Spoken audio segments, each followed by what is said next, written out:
ನೆಗಡಿ, ಕೆಮ್ಮು, ಉಸಿರಾಟದ ಸಮಸ್ಯೆ ಇಂಥ ಏನೇನು ಉಂಟು ಮಾಡುತ್ತಲ್ಲ ಆ ವೈರಾಣಿಗೆ ರಿನೋ ವೈರಸ್ ಅಂತೇಳಿ ಹೆಸರು. ಈ ರಿನೋ ವೈರಸ್ ಏನಿದೆಯಲ್ಲ, ಉಸಿರಾಟದ ಮೂಲಕ ನಮ್ಮ ಮೂಗಿನ ದ್ವಾರವನ್ನು ಪ್ರವೇಶ ಮಾಡಿ ನಮಗೆ ನೆಗಡಿಯನ್ನು ಉಂಟು ಮಾಡುತ್ತೆ, ನಮಗೆ ಕೆಮ್ಮನ್ನು ಉಂಟು ಮಾಡುತ್ತೆ, ನಮಗೆ ಗಂಟಲು ಕೆರೆತವನ್ನು ಉಂಟು ಮಾಡುತ್ತೆ, ನಮಗೆ ತಲೆನೋವು, ಜ್ವರವನ್ನು ಉಂಟು ಮಾಡುತ್ತೆ. ಹೀಗೆ ಅವು ವೈರಸ್ಗಳು ಬೇರೆ ಬೇರೆ ಬೇಕಾದಷ್ಟಿದಾವೆ. ಅವೆಲ್ಲ ಗಾಳಿಯಲ್ಲಿ, ವಾತಾವರಣದಲ್ಲಿ ಇರ್ತವೆ. ನಾವು ಉಸಿರಾಟ ಮಾಡುವಾಗ, ಆಹಾರ ತಗೊಂಡಾಗ, ನೀರು ಕುಡಿದಾಗ ಅವೆಲ್ಲ ನಮ್ಮ ಶರೀರವನ್ನು ಪ್ರವೇಶ ಮಾಡಿಬಿಡ್ತಾವೆ.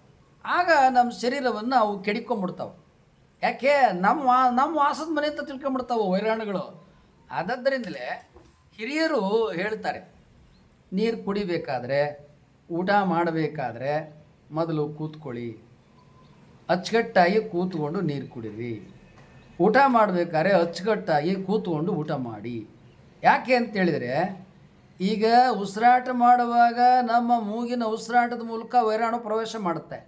ಹಾಗೆ ನೀರು, ಆಹಾರ ಕುಡಿಯುವಾಗ ಕೂಡ ಈ ನೀರು, ಆಹಾರದಲ್ಲಿ ಕೂಡ ವೈರಾಣುಗಳು ಪ್ರವೇಶ ಮಾಡ್ತವೆ. ನಾವು ಅಚ್ಚುಕಟ್ಟಾಗಿ ಕೂತ್ಕೊಂಡಾಗ ಈ ನೀರು ಕುಡಿಯುವ ನೀರೇ ಹೌದೇ. ಮತ್ತು ಆ ಊಟಕ್ಕೆ ಕೂತ್ಕೊಂಡಾಗ ನಾವು ಈ ಆಹಾರ ಯಾವುದು ನಮಗೆ ಸ್ವೀಕಾರ ಯೋಗ್ಯ, ಯಾವುದು ಸ್ವೀಕಾರ ಅಲ್ಲ, ನಾವು ಕುಳಿತುಕೊಂಡು ಒಳಗಡೆ ಗಮನ ಕೊಟ್ಟಾಗ ಗೊತ್ತಾಗ್ತದೆ.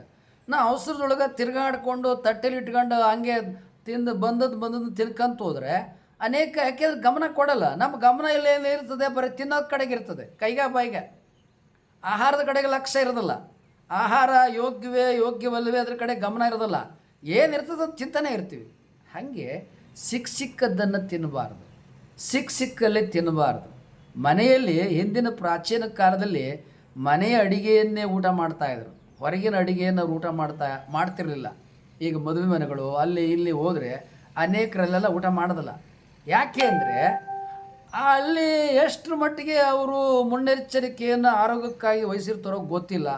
ನೀರು ಬಳಸುವಾಗ, ಪಾತ್ರೆಯನ್ನು ತೊಳೆಯುವಾಗ, ಆಹಾರವನ್ನು ಶುಚಿಗೊಳಿಸುವಾಗ, ಕಾಯಿಪಲ್ಯಗಳನ್ನು ಶುಚಿಗೊಳಿಸುವಾಗ, ಅಡಿಗೆ ಮಾಡುವಾಗ ಕೈ ತೊಳೆದು ಮುಟ್ಟೋದು, ಪಾತ್ರೆ ಅವು ಇವು ಕ್ಲೀನ್ಲಿನೆಸ್ ಮೇಂಟೈನ್ ಮಾಡ್ತಾರೋ ಬಿಡ್ತಾರೋ ಯಾರಿಗೆ ಗೊತ್ತು. ಅಡುಗೆ ಮನೆ ಒಳಗೆ ಅದಕ್ಕೇನು ಮಾಡ್ತಾರೆ, ಸುಮ್ಮನೆ ಎಲ್ಲಿ ಸವಾಸಪ್ಪ ಬಾಯಿ ರುಚಿಗೆ ಅಂತೇಳಿ ಸಿಕ್ಕಲ್ಲಿ ತಿಂದು ಆಮೇಲೆ ಹಾಸಿಗೆ ಹಿಡ್ದು ಮಲ್ಕೊಂಡ್ರೆ ಮಾಡೋರು ಯಾರೋ ಅಂಥೇಳಿ ಅನೇಕರು ಏನು ಮಾಡ್ತಾರೆ, ಬುದ್ಧಿವಂತಿಕೆಯಿಂದ ಹೊರಗಡೆ ಎಲ್ಲೂ ಊಟನೇ ಮಾಡಲ್ಲ.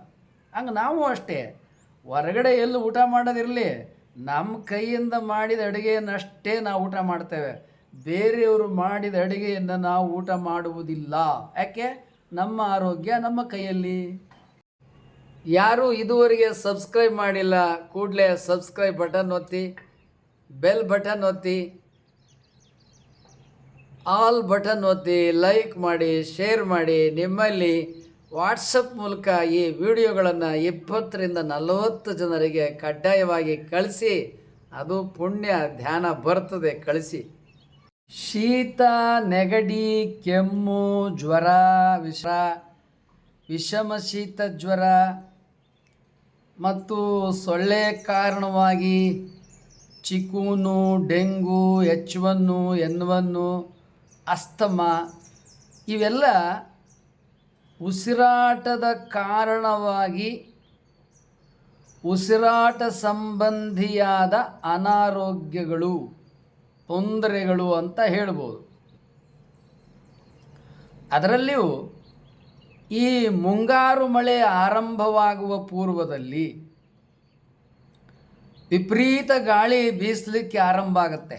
ವಾತಾವರಣದಲ್ಲಿ ಬೇಸಿಗೆ ಕಾಲ ಮುಗಿತಿದ್ದ ಹಾಗೆಯೇ ಮಳೆಗಾಲ ಆರಂಭವಾಗುವ ಪೂರ್ವದಲ್ಲಿ ಆಷಾಢ ಮಾಸ ಅಂತ ಏನು ಹೇಳ್ತೀವಿ, ಆ ಕಾಲಕ್ಕೆ ವಿಪರೀತ ಬಿರುಗಾಳಿ, ತಂಗಾಳಿ ಶುರುವಾಗುತ್ತೆ. ಈ ಬಿರುಗಾಳಿ ಈಗ ಮುಂಗಾರು ಮಳೆ, ನೈಋತ್ಯ ಮಾನ್ಸೂನ್ ಇವೆಲ್ಲ ಎಲ್ಲಿಂದ ಬರ್ತವ ಎಂಬುದಾಗಿ ಹೇಳಿದರೆ, ಇವೆಲ್ಲ ಅರಬ್ ದೇಶಗಳಿದೆಯಲ್ಲ, ಪಾಶ್ಚಿಮಾತ್ಯ ದೇಶ, ಅರಬ್ ಕಂಟ್ರೀಸ್, ಅಲ್ಲಿನ ಮರಳುಗಾಡಿನ ಕಡೆಯಿಂದ ಈ ಗಾಳಿ ಉಂಟಾಗಿ ಭಾರತ ದೇಶದ ಮೇಲೆ, ಸಮುದ್ರದ ಮೇಲೆ ಹಾದು ಬರ್ತದೆ. ಈ ಬೇಸಿಗೆ ಕಾಲದಲ್ಲಿ ಮರಳುಗಾಡಿ ವಿಪರೀತ ಬಿಸಿಲು ಕಾರಣವಾಗಿ ಅನೇಕ ಕ್ರೂರ ಮೃಗಗಳು, ಇತರ ಪ್ರಾಣಿಗಳು ಅಲ್ಲಿ ಮರಳುಗಾಡಿನಲ್ಲಿ ಸತ್ತೋಗಿರ್ತಾವೆ.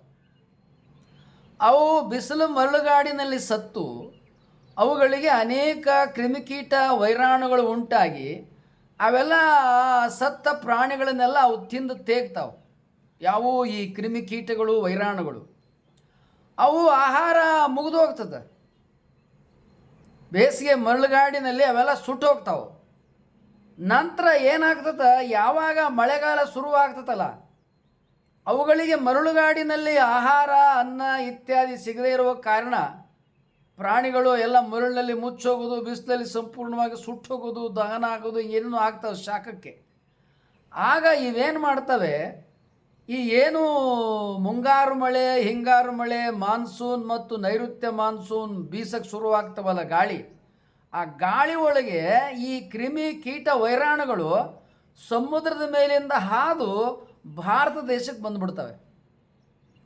ಇವು ಎಲ್ಲ ದೇಶಕ್ಕೂ ಹೋಗ್ತವೆ. ಭಾರತ ದೇಶಕ್ಕೆ ಅರೇಬಿಯನ್ ಸಿ ಮೂಲಕ ಬಂದುಬಿಡ್ತವೆ. ಈ ಅರೇಬಿಯನ್ ಸಿ ಮೂಲಕ ಬರ್ತವಲ್ಲ, ಅಲ್ಲೆಲ್ಲ ತಂಪು ನೋಡಿ ಸಮುದ್ರ, ಅಲ್ಲಿ ಈ ವೈರಾಣುಗಳು ಅಧಿಕವಾಗಿ ಉತ್ಪಾದನೆ ಆಗ್ತಾವೆ. ಯಾವ ಬಿಸಿಲು ಮರಳುಗಾಡಿನಲ್ಲಿ ಸುಟ್ಟೋಗ್ತಾ ಇದ್ವು ಕ್ರಿಮಿಕೀಟಗಳು, ಈ ಸಮುದ್ರವನ್ನು ವಾತಾವರಣವನ್ನು ಪ್ರವೇಶ ಮಾಡುವ ಕಾಲಕ್ಕೆ ಆ ತಂಪಿನಿಂದ ಈ ವೈರಾಣುಗಳು ಅಧಿಕವಾಗಿ ಉತ್ಪಾದನೆ ಆಗ್ತಾವೆ. ಉತ್ಪಾದನೆಯಾಗಿ ಆ ಬಿರುಗಾಳಿ ಚಂಡಮಾರುತ ಏನು ಬೀಸ್ತತಲ್ಲ ಅದು ಭಾರತ ದೇಶದ ಕಡೆಗೆ ಬೀಸ್ತದೆ. ಬಿರುಗಾಳಿ ಆ ಭಾರತದ ಕಡೆಗೆ ಬೀಸುವುದರಿಂದ ಆ ಗಾಳಿ ಮತ್ತು ಮಳೆ ಎರಡೂ ನಮ್ಮ ದೇಶಕ್ಕೆ ಬರ್ತದೆ. ಮುಂಗಾರು ಮಳೆ, ಹಿಂಗಾರು ಮಳೆ ಮತ್ತು ಬಿರುಗಾಳಿ ಇವೆಲ್ಲವೂ ಎಲ್ಲಿಂದ ಬರ್ತದೆ? ಹವಾಮಾನ ವೈಪರೀತ್ಯದಿಂದಾಗಿ, ಭೂಮಿಯ ತಿರುಗುವಿಕೆಯಿಂದಾಗಿ ನಮಗೆ ಅರಬ್ ದೇಶದ ಕಡೆಯಿಂದ ಹಾದು ಅರಬ್ಬಿ ಸಮುದ್ರದ ಮೇಲೆ ಹಾಯ್ದು ನಮ್ಮ ದೇಶಕ್ಕೆ ಬರ್ತವೆ. ಏನು ಕೆಲವು ಸಲ ಬಂಗಾಳ ಕೊಲ್ಲಿಯಿಂದ ಹಾಯ್ದು ಮತ್ತೆ ಕೆಲವು ಕಡೆ ಬರ್ತವ. ಈಗೇನು ಈ ಬಿರುಗಾಳಿ ಚಂಡಮಾರುತ ಬೀಸ್ತತಲ್ಲ ಅದರೊಳಗೆ ಮಿಲಿಯಾಂತರ ಕೋಟ್ಯಾಂತರ ವೈರಾಣುಗಳು ಗಾಳಿ ಜೊತೆ ಬಂದುಬಿಡ್ತಾವೆ. ಅವು ಗಾಳಿಯಲ್ಲಿ ಇರ್ತಾವೆ. ನಾವು ಭಾರತ ದೇಶದಲ್ಲಿ ಆರೋಗ್ಯವಂತರಾಗಿ ಚೆನ್ನಾಗಿ ನಮ್ಮ ಹೆಲ್ತನ್ನು ಕಾಪಾಡ್ಕೊಂಡಿರ್ತೀವಿ. ನಾವು ಉಸಿರಾಟ ಮಾಡ್ತೀವಲ್ಲ, ಈ ಉಸಿರಿನ ಮೂಲಕ ನಮ್ಮ ಮೂಗಿನ ದ್ವಾರವನ್ನು ಪ್ರವೇಶ ಮಾಡಿಬಿಡ್ತಾವೆ ಯಾರು? ಈ ವೈರಾಣುಗಳು. ನಮ್ಮ ದೇಹದ ಶರೀರದ ಲಕ್ಷಣ ಏನು ಅಂದರೆ, ನಮ್ಮ ಶರೀರಕ್ಕೆ ಯಾವುದೇ ಬೇಡವಾದ ವೈರಾಣು ಅಂದರೆ ಅದು ಶತ್ರು, ಅದು ನಮ್ಮ ದೇಹದ ಆರೋಗ್ಯವನ್ನು ಕೆಡಿಸ್ತಕ್ಕಂತಹ ಯಾವುದೇ ವೈರಾಣು, ಕ್ರಿಮಿಕೀಟಗಳು, ಅದನ್ನು ಉಸಿರಾಟದ ಮೂಲಕ ಇರ್ಬೋದು, ಆಹಾರದ ಮೂಲಕ ಇರ್ಬೋದು, ಚರ್ಮದ ಮೂಲಕ ಇರ್ಬೋದು, ಯಾವುದೇ ಮೂಲಕ ಇರ್ಬೋದು, ನಮ್ಮ ದೇಹವನ್ನು ನೀರಿನ ಮೂಲಕ, ಆಹಾರ ಯಾವುದೇ ಮೂಲಕ ಇರ್ಬೋದು, ನಮ್ಮ ದೇಹವನ್ನು ವೈರಾಣು ಪ್ರವೇಶ ಮಾಡಿದ ಕೂಡಲೇ ನಮ್ಮ ದೇಹದೊಳಗೆ ಬ್ಯಾಕ್ಟೀರಿಯಾಗಳಿರ್ತಾವೆ, ಬಿಳಿಯ ರಕ್ತ ಕಣಗಳು, ಅವನ್ನ ಮಿಲಿಟ್ರಿ ಸೋಲ್ಜರ್ಸ್ ಅಂತಾರೆ. ಎಲ್ಲಿ ಈ ವೈರಾಣು ಈಗ ಅವೇನು ಮಾಡ್ತಾವ, ನಾವು ಉಸಿರಾಟ ಮಾಡ್ತೀವಲ್ವ, ನಮ್ಮ ಮೂಗಿನ ದ್ವಾರದ ಮೂಲಕ ಒಳಗೆ ಪ್ರವೇಶ ಮಾಡ್ತಾವೆ. ಆಗ ಇಲ್ಲಿ ಈಗ ಹೆಂಗೆ ನಮ್ಮ ಇಂಡಿಯನ್ ಬಾರ್ಡರ್ಸಲ್ಲಿ ಮಿಲಿಟ್ರಿ ಇಟ್ಟಿರ್ತಾರಲ್ಲ, ಹಂಗೆ ನಮ್ಮ ಮೂಗಿನ ದ್ವಾರದೊಳಗೆ ಮಿಲಿಟ್ರಿ ಪಡೆ ಇರ್ತಾವೆ. ಬ್ಯಾಕ್ಟೀರಿಯಾಗಳು ಈ ವೈರಾಣುಗಳನ್ನು ತಡೆಯೋ ಸಲುವಾಗಿ 24 ಅವರ್ಸ್, ಈಗ ರಾಷ್ಟ್ರಪತಿ ಭವನದ ಮುಂದೆ 24 ಅವರ್ಸ್, ಪಾರ್ಲಿಮೆಂಟ್ ಭವನದ ಮುಂದೆ 24 ಅವರ್ಸ್ ಮಿಲಿಟ್ರಿ ಅವರು ಬಂದೂಕ ರೆಡಿ ಮಾಡ್ಕೊಂಡು ನಿಂತಿರ್ತಾರೆ. ಆ ಪ್ರದೇಶಕ್ಕೆ ಯಾರಾದರೂ ಪ್ರವೇಶ ಮಾಡಿದ ಕೂಡಲೇ ಫೈರ್ ಮಾಡೇ ಬಿಡ್ತಾರೆ. ಅವರು ಮಿಲಿಟ್ರಿ ಫೈರೇ ಮಾಡ್ತಾರೆ. ಅದು ನಿಷಿದ್ಧ ಪ್ರದೇಶ, ಅಲ್ಲಿ ಯಾರೂ ಬರಂಗೇ ಇಲ್ಲ. ಹಾಗೆ ನಮ್ಮ ದೇಶದ ಗಡಿಯಲ್ಲಿ ರಾಷ್ಟ್ರಪತಿ ಭವನದ ಮುಂಭಾಗದೊಳಗೆ ಪ್ರಧಾನಮಂತ್ರಿ ಮತ್ತು ಪಾರ್ಲಿಮೆಂಟ್ ಭವನದ ಮುಂದೆ ಇಂಥದ್ದೆಲ್ಲ ರಕ್ಷಣೆ ಇಟ್ಟಿರ್ತಾರಲ್ಲ. ಇಷ್ಟೇ ಯಾಕ್ರಿ, ನಮ್ಮ ರಾಜ್ಯದೊಳಗೆ ರಾಜ್ಯದ ಮುಖ್ಯ ಪೊಲೀಸ್ ರಕ್ಷಣಾಧಿಕಾರಿಗಳಿರ್ತಾರಲ್ಲ, ಅವ್ರಿಗೇನು ಡೈರೆಕ್ಟರ್ ಜನರಲ್ ಆಫ್ ಪೊಲೀಸ್ ಅಂತಾರಲ್ಲ, ಅವ್ರ ಮನೆ ಮುಂದೆ, ಅವ್ರ ಆಫೀಸ್ ಮುಂದೆ 24 ಅವರ್ಸ್ ಪೊಲೀಸರು ನಿಂತಿರ್ತಾರೆ ಬಂದೂಕ ರೆಡಿ ಮಾಡ್ಕೊಂಡು ಫೈರ್ ಮಾಡೋಕ್ಕೆ. ಯಾಕೆ ಅಂದರೆ ರಕ್ಷಣೆ. ಹಾಗೆ ನಮ್ಮ ದೇಹ ನಮ್ಮನ್ನು ರಕ್ಷಣೆ ಮಾಡೋಕ್ಕೆ ಏನು ಮಾಡ್ತದೆ, ದೇಹದಲ್ಲಿ ಒಂದು ಇಮ್ಯುನಿಟಿ ವ್ಯವಸ್ಥೆ ಇರುತ್ತೆ, ರೋಗ ನಿರೋಧಕ ಶಕ್ತಿ ವ್ಯವಸ್ಥೆ ಇರುತ್ತೆ. ಅದಕ್ಕೆ ನಾವೇನು ಉಸಿರಾಟ ಮಾಡ್ತೀವಲ್ಲ, ಇಲ್ಲಿ 24 ಅವರ್ಸು ಬ್ಯಾಕ್ಟೀರಿಯಾಗಳಿರ್ತಾವೆ. ಇಲ್ಲಿ ನಮ್ಮ ದೇಹಕ್ಕೆ ಯಾವುದೇ ಶತ್ರುಗಳು ಪ್ರವೇಶ ಮಾಡ್ದಂಗೆ ತಡೆಯೋದಕ್ಕೆ ಇಲ್ಲಿ ಬ್ಯಾಕ್ಟೀರಿಯಾಗಳಿರ್ತಾವೆ. ಇಲ್ಲಷ್ಟೇ ಅಲ್ಲ, ನಮ್ಮ ಶರೀರದ ಎಲ್ಲ ಕಡೆ ಇರ್ತಾವೆ. ಚರ್ಮಗಳಿರ್ಬೋದು, ಬಾಯಿ, ಗಂಟ್ಲ, ಕಣ್ಣು, ಎಲ್ಲಿ ನಮ್ಮ ಶರೀರದ ಎಲ್ಲ ಕಡೆ, ನಮ್ಮ ಪಾದದ ಉಂಗುಷ್ಟದಿಂದ ಹಿಡಿದು ನೆತ್ತಿಯವರೆಗೆ ನಮ್ಮ ದೇಹದ ಸಂರಕ್ಷಣೆ ಸಲುವಾಗಿ ಈ ಶರೀರ ಯಾವಾಗಲೂ ಬಿಳಿ ರಕ್ತ ಕಣಗಳನ್ನು, ಅಂದರೆ ಮಿಲಿಟ್ರಿ ಸೋಲ್ಜರ್ಸನ್ನು ರೆಡಿಯಾಗಿಟ್ಟಿರ್ತದೆ. ಹಂಗೆ ಇಲ್ಲಿ ಬಿಳಿ ರಕ್ತ ಕಣಗಳು ಸೋಲ್ಜರ್ಸ್ ಇರ್ತಾರೆ, ಅವ್ರು ರೆಡಿಯಾಗಿ ನಿಂತಿರ್ತಾರೆ. ಈ ವೈರಾಣುಗಳೇನು ಪ್ರವೇಶ ಮಾಡ್ತಾವಲ್ಲ, ಓಹೋ ಶತ್ರು ಬಂದ್ಬಿಟ್ಟ ಅಂದ ಕೂಡಲೇ ಅವು ಯುದ್ಧ ಶುರು ಮಾಡ್ತಾವೆ. ನಮ್ಮ ಮೂಗಿನ ದ್ವಾರದಲ್ಲಿ ಇರುವ ಬಿಳಿ ರಕ್ತ ಕಣಗಳು ನಮ್ಮ ಮೂಗಿನ ದ್ವಾರವನ್ನು ಪ್ರವೇಶ ಮಾಡಿದಂಥ ವೈರಾಣುಗಳಿಗೆ ಅಲ್ಲಿ ಯುದ್ಧ ಶುರುವಾಗತ್ತೆ. ಆ ಯುದ್ಧ ಶುರುವಾದದ್ದೇ ನೆಗಡಿ. ನೆಗಡಿ ಅಂದರೆ ತಿಳಿತಲ್ಲ, ಯುದ್ಧ ಶುರುವಾದದ್ದೇ ಗಂಟ್ಲಿನಲ್ಲಿ ಕೆರೆತ, ಅದೇ ಮುಂದುವರೆದ್ರೆ ಕಫ, ಇದೇ ನೆಗಡಿ ಕಫ ಮುಂದುವರೆದ್ರೆ ಅದೇ ಜ್ವರ, ಇದೇ ಮುಂದುವರೆದ್ರೆ ತಲೆನೋವು, ಇದೇ ಮುಂದುವರೆದ್ರೆ ವಿಷಮಶೀತ ಜ್ವರ, ಇದೇ ಮುಂದುವರೆದ್ರೆ ಅಸ್ತಮ. ಹೀಗೆ ಈ ರೋಗ ಹೆಚ್ಚಾಗ್ತಾ ಹೋಗ್ತದೆ. ಯಾವುದರಿಂದ? ಈ ವೈರಾಣುಗಳಿಂದ. ಇವು ವೈರಾಣುಗಳೇನಿದಾವಲ್ಲ, ಇವು ನಮ್ಮ ಶತ್ರುಗಳು. ಅದಕ್ಕೆ ನಮ್ಮ ದೇಹದ ಮಿಲಿಟ್ರಿ ಪಡೆ ಏನಿದೆಯಲ್ಲ, ವೈಟ್ ಬಿಳಿ ರಕ್ತ ಕಣಗಳು, ಬ್ಯಾಕ್ಟೀರಿಯಾಗಳು, ಅವು ಏನು ಮಾಡ್ತಾವೆ, ಈ ಸೋಲ್ಜರ್ಸ್ಗಳು ಫೈರ್ ಅಂತ ಆರ್ಡರ್ ಮಾಡಿಬಿಡ್ತಾನೆ. ಯಾರೋ ನಮ್ಮ ದೇಹದ ರೋಗ ನಿರೋಧಕ ಶಕ್ತಿ ಮೈಂಡ್ ಕೆಳಗೆ ಅನೇಕ ಸಬಾರ್ಡಿನೇಟ್ಸ್ ಇರ್ತಾರೆ. ಅದಕ್ಕಾಗಿ ಹೆಂಗೆ ಪ್ರಧಾನಮಂತ್ರಿ ಕೈ ಕೆಳಗಡೆ ಬೇರೆ ಬೇರೆ ಪೋರ್ಟ್ಫೋಲಿಯೋ ಇರ್ತಾವಲ್ಲ, ಹಾಗೆ ನಮ್ಮ ಚೀಫ್ ಮಿನಿಸ್ಟರ್, ಪ್ರೈಮ್ ಮಿನಿಸ್ಟರ್ ಯಾರು, ನಮ್ಮ ಮೈಂಡ್. ಆ ಮೈಂಡ್ ಕೆಳಗಡೆ ಎಂಥ ಅನೇಕ ಕಮಾಂಡೆಂಟ್ಸ್ ಇರ್ತಾರೆ. ಅವರೆಲ್ಲ ಫೈರ್ ಅಂದ್ಬಿಡ್ತಾರೆ. ಫೈರ್ ಅಂದ್ಬಿಟ್ಟು ಕೂಡಲೇ ಏನು ಮಾಡ್ತದೆ, ವೈರಾಣುಗೂ ನಮ್ಮ ಮೂಗಿನ ದ್ವಾರದಲ್ಲಿರುವ ಬ್ಯಾಕ್ಟೀರಿಯಾಗಳಿಗೂ ಯುದ್ಧ ಶುರುವಾಗುತ್ತೆ. ಯುದ್ಧ ಶುರುವಾದಾಗ ಏನಾಗುತ್ತೆ, ಅದೇ ನೆಗಡಿ. ಏನು ನೆಗಡಿ ಯಾಕೆ ಶುರುವಾಗುತ್ತೆ ಅಂದರೆ, ಯಾಕೆ ನಮ್ಮ ಮೂಗಿನ ದ್ವಾರದೊಳಗೆ ನೆಗಡಿ ಶುರುವಾಗುತ್ತೆ ಅಂದರೆ, ಅದು ಒಂದು ಅಂಟು ದ್ರವ, ವಿಶೇಷವಾಗಿ ಅದನ್ನು ಉತ್ಪಾದನೆ ಮಾಡ್ತವೆ, ಶರೀರನೇ ಉತ್ಪಾದನೆ ಮಾಡುತ್ತೆ. ಯಾಕೆ? ಈ ವೈರಾಣು ಒಳಗೆ ಪ್ರವೇಶ ಮಾಡಬಾರದು, ಆ ಅಂಟು ದ್ರವದೊಳಗೆ ಸಿಕ್ಕೊಂಡು ನರಳಲಿ, ನಮ್ಮ ಸೋಲ್ಜರ್ಸ್ ಅವ್ರನ್ನ ಕೊಂದಾಕ್ಲಿ ಅಂತ. ಗೊತ್ತಾಯ್ತಲ್ಲ, ಮಿಲ್ಟ್ರಿ ಹೇಗೆ ಶತ್ರು ಸೇನೆಯನ್ನು ಹಿಡೀಲಿಕ್ಕೆ, ಕೊಲ್ಲಲಿಕ್ಕೆ ಬೇರೆ ಬೇರೆ ವ್ಯೂಹ ಮಾಡ್ತವದಲ್ಲ, ಹಂಗೆ ನಮ್ಮ ಶರೀರ ಏನು ಮಾಡುತ್ತೆ, ಈ ವೈರಾಣುಗಳು ಶತ್ರುಗಳನ್ನು ಸಂಹಾರ ಮಾಡಲಿಕ್ಕೆ ವಿಶೇಷ ದ್ರವವನ್ನು ನಮ್ಮ ಮೂಗಿನ ದ್ವಾರದೊಳಗೆ ಉತ್ಪಾದನೆ ಮಾಡ್ತದೆ. ಅದೇ ನೆಗಡಿ. ಅದನ್ನು ಅದು ಹೆಚ್ಚು ಉತ್ಪಾದನೆ ಮಾಡುತ್ತೆ. ಯಾಕೆ ಅಂದರೆ, ಈ ವೈರಾಣುಗಳಿದಾವಲ್ಲ, ಅದು ಒಂದು ಬಂದರೆ ಸಾಕು, ಮಿಲಿಯಾಂತರ ಸೃಷ್ಟಿ ಮಾಡಿಬಿಡ್ತಾವೆ. ಯಾಕೆ?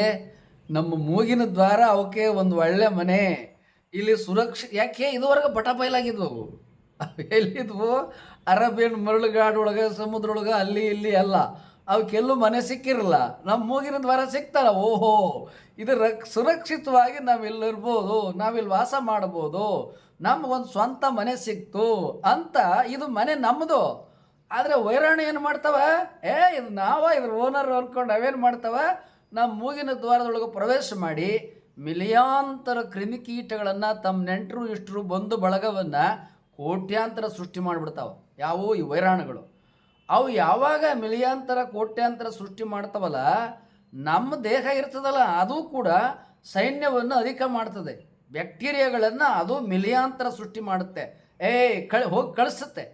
ಮತ್ತು ಶರೀರದಲ್ಲಿ ಉತ್ಪಾದನೆ ಅಧಿಕ ಮಾಡ್ತದೆ ಬ್ಯಾಕ್ಟೀರಿಯಾಗಳನ್ನು, ಬಿಳಿ ರಕ್ತ ಕಣಗಳನ್ನು ಅಧಿಕವಾಗಿ ಮಿಲಿಟ್ರಿಯನ್ನು ಕಮಾಂಡೆಂಟ್ಸ್ ಏನು ಮಾಡ್ತಾನೆ, ಸೃಷ್ಟಿ ಮಾಡೋಕ್ಕೆ ಶುರು ಮಾಡ್ತಾನೆ.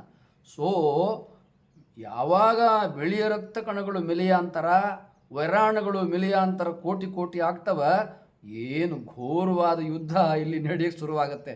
ಆ ಘೋರವಾದ ಯುದ್ಧವೇ ನಮ್ಮ 24 ಗಂಟೆ ಸೋರೋ ನೆಗಡಿ. ನಾವೇನು ಖರ್ಚಿಪ್ ತಗೊಂಡು ವರ್ಷದ್ದೆ ಎಷ್ಟು ಖರ್ಚಿಪ್ ವರ್ಷಿದ್ರು ಒದ್ದೆಯಾಗಿ ಬಿಸಾಕ್ತಾ ಇರ್ಬೇಕು ಬಚ್ಚಲ ಮನೆಗೆ. ಮತ್ತೆ ಸೋರ್ತಾನೆ ಇರ್ತದೆ, ಮತ್ತೆ ಸೋರ್ತಾನೆ ಇರ್ತದೆ. ಯಾಕೆ? ಯುದ್ಧ ಶುರುವಾಗಿದೆ ಅಲ್ಲಿ. ಈ ವೈರಾಣುಗಳನ್ನು ಸಂಹಾರ ಮಾಡಲಿಕ್ಕೆ ಬ್ಯಾಕ್ಟೀರಿಯಾಗಳೇನು ಮಾಡ್ತಾವಲ್ಲ, ಅಧಿಕ ಅಂಟು ದ್ರವವನ್ನು ಅಲ್ಲಿ ಉತ್ಪತ್ತಿ ಮಾಡ್ತವೆ, ಶರೀರನೇ ಉತ್ಪತ್ತಿ ಮಾಡುತ್ತೆ. ಯಾಕೆ? ಒಳಗೆ ಶತ್ರುಗಳು ಪ್ರವೇಶ ಮಾಡಬಾರದು. ಯಾಕೆ? ನಮ್ಮ ಹೃದಯ ಬಡಿದು ತಾನೇ ನಾವು ಆರೋಗ್ಯವಾಗಿರೋದು.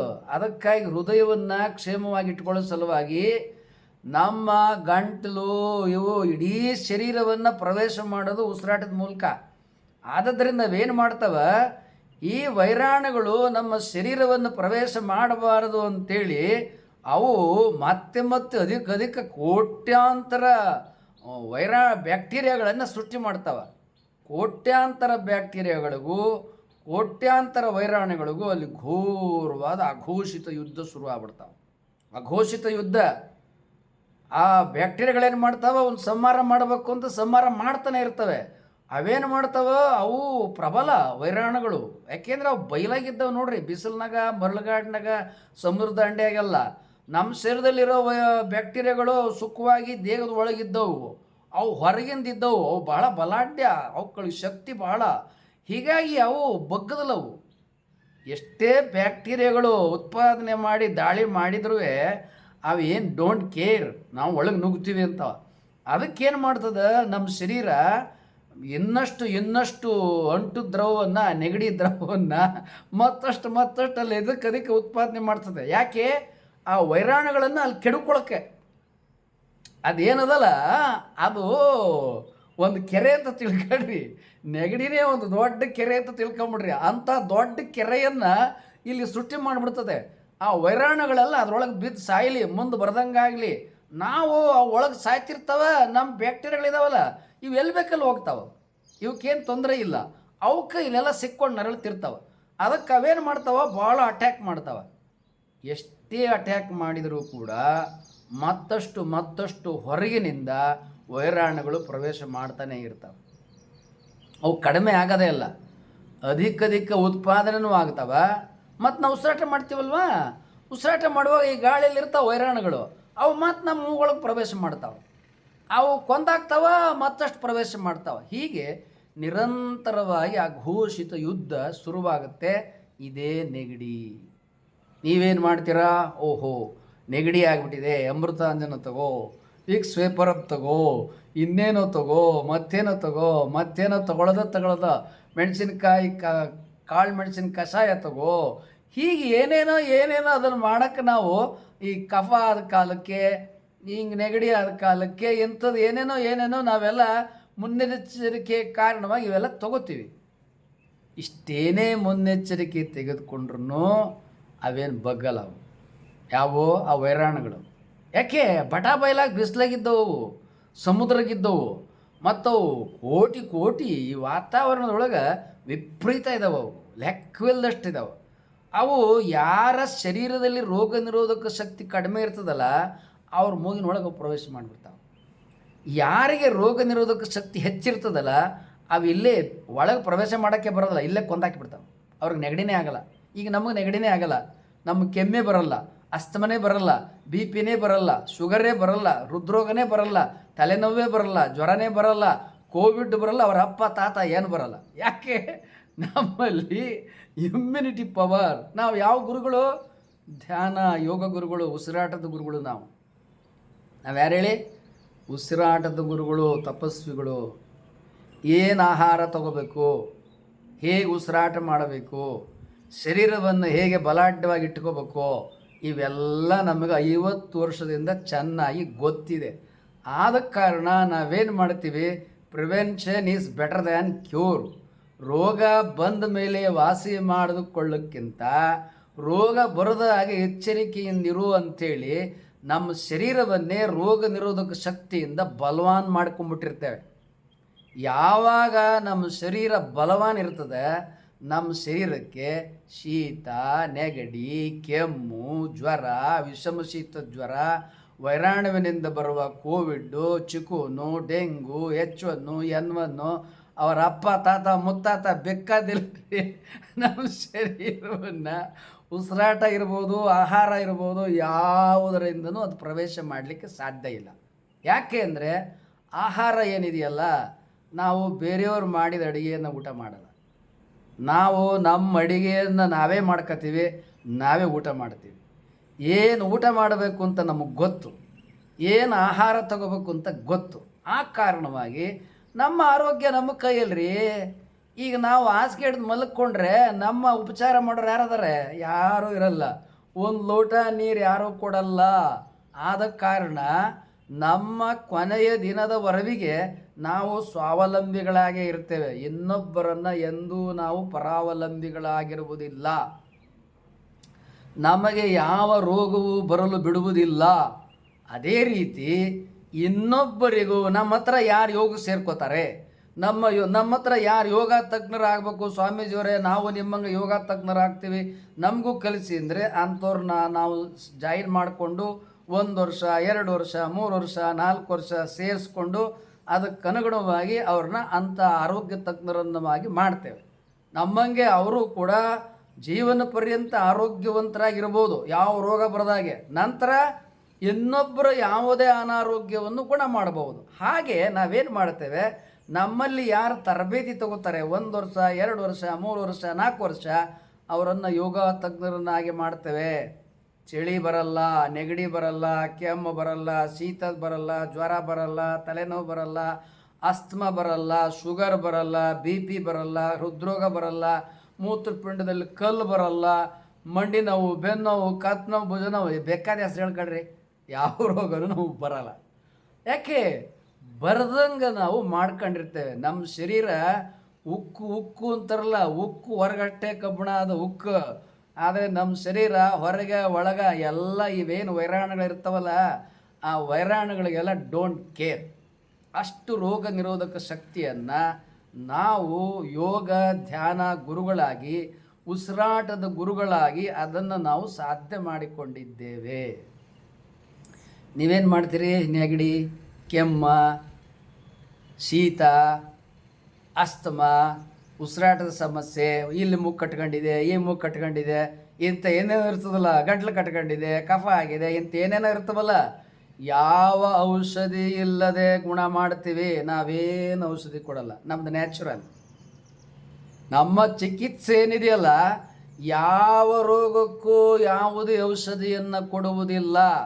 ಯಾವುದೇ ಔಷಧವಿಲ್ಲದೆ ಎಲ್ಲ ಅನಾರೋಗ್ಯಗಳನ್ನು ನಾವು ಗುಣ ಮಾಡುತ್ತೇವೆ, ಗುಣ ಮಾಡಿದ್ದೇವೆ. ಮೊದಲು ನಾವೇ ಆರೋಗ್ಯವಂತರಾಗಿದ್ದೀವಲ್ರಿ?